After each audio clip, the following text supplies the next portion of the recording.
O fundo imobiliário, o RPR11, vem pagando 19,2% de dividend yield nos últimos 12 meses. Mas será que esse fundo imobiliário vale a pena ou nem assim? Você está no canal Aportando Conhecimento e esse é o tema do vídeo de hoje. Mas falando um pouquinho sobre esse fundo, o RPR11, ele é um fundo de papel, ou seja, ele investe em CRIs.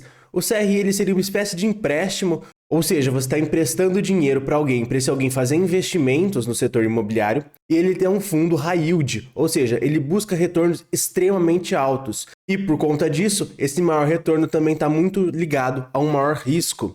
O seu dividend yield nos últimos 12 meses foi de 19,16% e o seu P sobre VP atualmente está em 1,09%. Só que muita gente olha esse yield de quase 20% e acredita que ele é 100% real, ou seja, que o investidor realmente recebeu quase 20% no último ano, e na verdade isso é um erro, porque esses quase 20% ele é uma mistura de rendimento real mais a inflação do período. Como a gente já falou diversas vezes aqui no canal, um CRI ele é dividido em 3 partes, na amortização, na correção monetária e nos juros. Então vamos dar um exemplo para ficar mais fácil. Imagina um CRI de R$50 mil com juros de IPCA mais 7,5%. Esses R$50 mil é o que o fundo emprestou para esse alguém fazer um investimento no setor imobiliário, e ele vai receber em algum momento esses R$50 mil. Eu digo em algum momento porque, na verdade, já está em contrato quando que será a devolução desse dinheiro e como ela será feita, só que isso vai depender de cada CRI. Mas em algum momento, esses R$50 mil vão voltar para o fundo imobiliário como amortização, ou seja, como pagamento dessa dívida.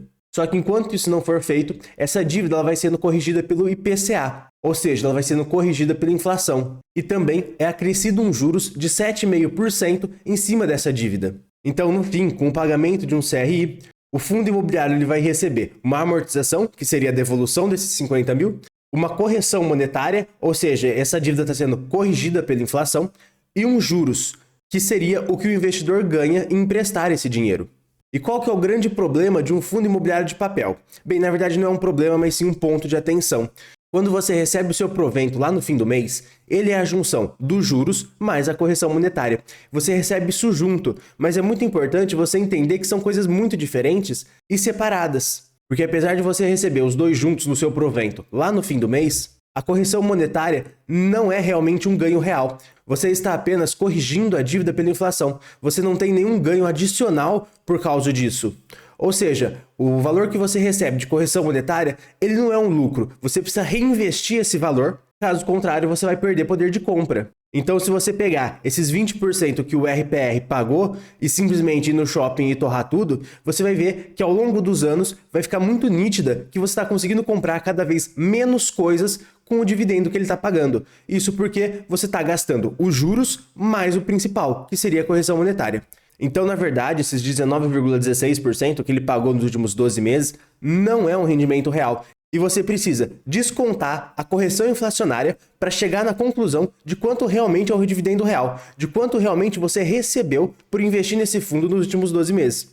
Isso pode ser feito através do relatório gerencial. Então, quando a gente busca o relatório gerencial e dá uma olhada, a gente vê aqui todos os CRIs que esse fundo imobiliário tem. Você pode ver que eles estão numa taxa extremamente alta. Então, a taxa de um CRI que tem um risco extremamente baixo, ele fica na casa da inflação mais 6,5%, inflação mais 7%, enquanto de um risco um pouco mais elevado, ele tem inflação mais 8%, inflação mais 9%. A gente pode ver aqui que o RPR tem uma média de inflação mais 12,96%, o que indica que o risco desses CRIs é extremamente elevado. Então, de tudo que você recebeu do RPR nos últimos 12 meses, quase 12% foi de rendimento real, e se você quiser pegar esses 12% e ir no shopping e gastar, fica à vontade, faça como você quiser. O resto tem que ser reinvestido ou no próprio RPR ou em outro fundo imobiliário para preservar o seu poder de compra, porque essa diferença que foi de 7,2%, ela tem que ser reinvestida porque ela é parte do principal, ela não é os juros, ela é só a correção monetária. E aqui tem uma dúvida que as pessoas, se confundem muito. O RPR, ele pagou nos últimos 12 meses quase 12% de yield. Só que a Selic, ela não está em 13,25%? Ela não está maior?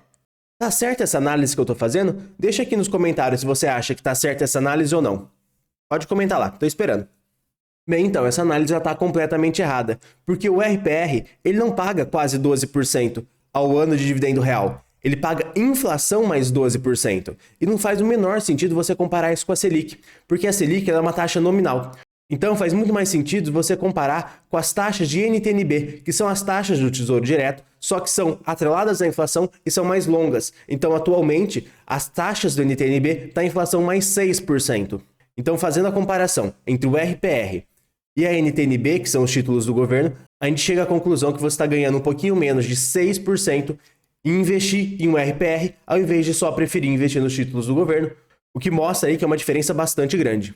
Mas agora falando um pouquinho mais sobre esse fundo imobiliário, o RPR ele toma muito risco nos CRIs que ele compra. E você pode chegar a essa conclusão vendo a taxa desses CRIs. São quase inflação mais 12, uma taxa extremamente elevada. Sem falar também que ele é muito concentrado nos setores de loteamento e de multipropriedades. Isso é um problema, mas ao mesmo tempo não é. Porque se ele não fosse tão concentrado assim nesses dois setores, ele provavelmente não conseguiria ter um rendimento tão alto. Porque apesar de serem os dois setores mais arriscados para se investir via CRI, eles são também os que pagam melhores retornos.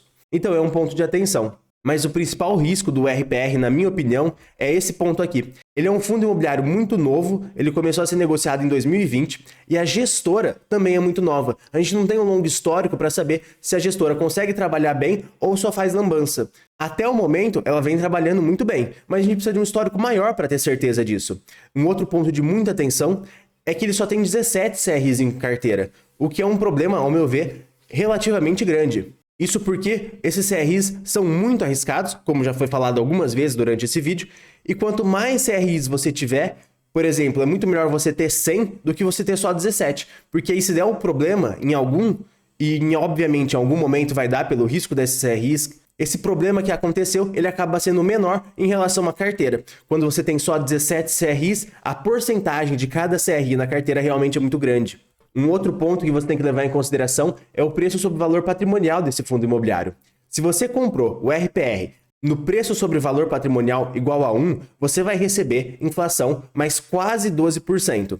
Mas se você comprou pelo preço atual, com P sobre VP de 1,1 ou, por exemplo, a 1,09, como é o preço atual, você terá um rendimento muito menor do que esses quase 12%. Isso porque você está pagando mais caro pelo fundo imobiliário.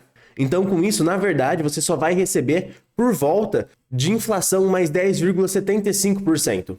Isso é um ponto muito importante de um investidor entender, porque ele está correndo um risco que seria para ele receber inflação mais 12 e ele está recebendo inflação mais 10,75%. Isso porque ele está pagando muito caro pelo fundo imobiliário. Isso é um ponto de atenção que o investidor tem que levar em consideração para chegar na conclusão se vale a pena ou não investir no fundo imobiliário. Bem, mas agora eu vou dar a minha opinião sobre se vale a pena ou não investir no RPR11. Mas se você estiver gostando do vídeo, eu vou pedir para você se inscrever no canal para ficar por dentro dos próximos vídeos. E se você já for inscrito, eu vou pedir para você deixar o like no vídeo para ajudar na divulgação. Mas falando agora sobre a minha opinião, eu acho que esse fundo imobiliário tem muitos pontos negativos.